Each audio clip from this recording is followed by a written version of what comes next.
So what we're going to do in this short video is take you through a couple of training exercises that we teach our beginners on the Su Lin Tao Foundation course that introduces them to the basic concepts and the fundamental principles of Lap Sau. My partner's got his centerline guard up.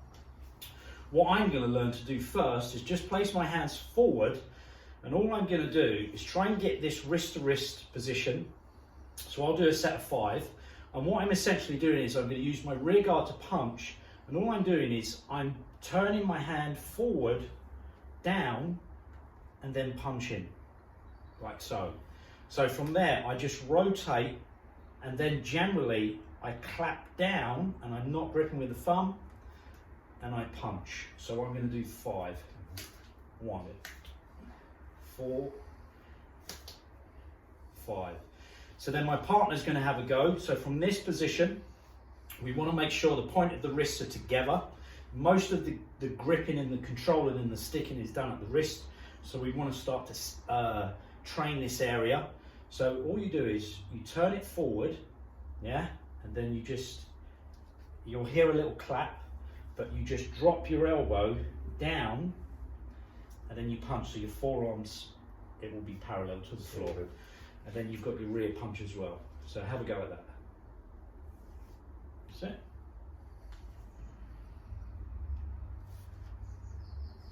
So just a point, when you're doing this movement, we actually don't teach beginners to use and grip with their thumb. We do teach it later on, but we want to teach beginner students, most importantly, not to grip with the thumb. So if you see that when I do the Lap Sau from this position, I'm not doing that. And there's many reasons why I don't teach beginners to do that. I'll do that in another video. But just essentially, you want to make sure you get a good clap down and you're not gripping with the thumb, like so. So let's try it on the other side. So we'll do this nice and slow. So we're here, we're pushing forward, so there's tension in the guard. I turn the hand over, down, and I finish with the forearm parallel to the floor, and I start to punch from here. 1, 2. That's it. So keep your elbow close to your body and it just drops down.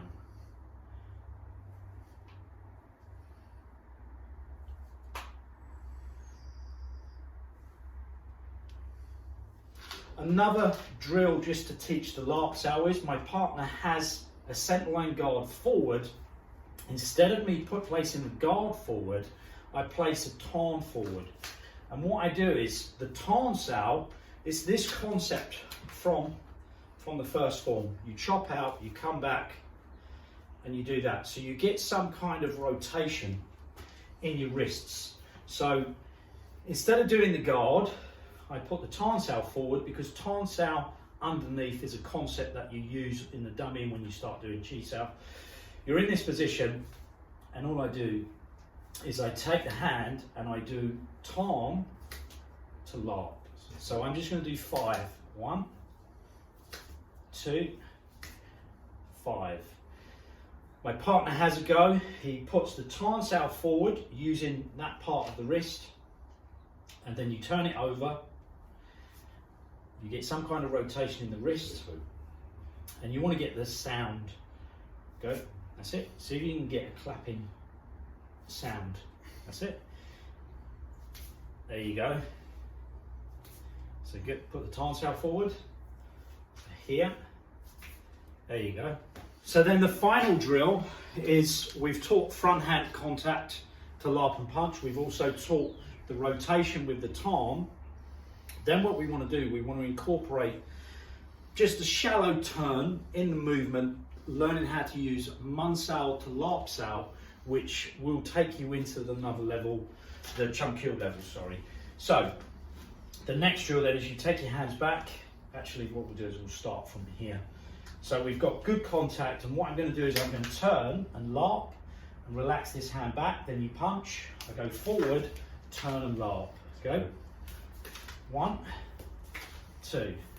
Notice I can go forward with the guard. That's it. Or I can cover That's it. Forward, forward, forward, or just cover. And I'm not really too fussed about what my legs are doing. I'm just learning to punch, throw my hand forward, and then relax it back. So you notice I'm not posing or keeping the arms forward, so you actually don't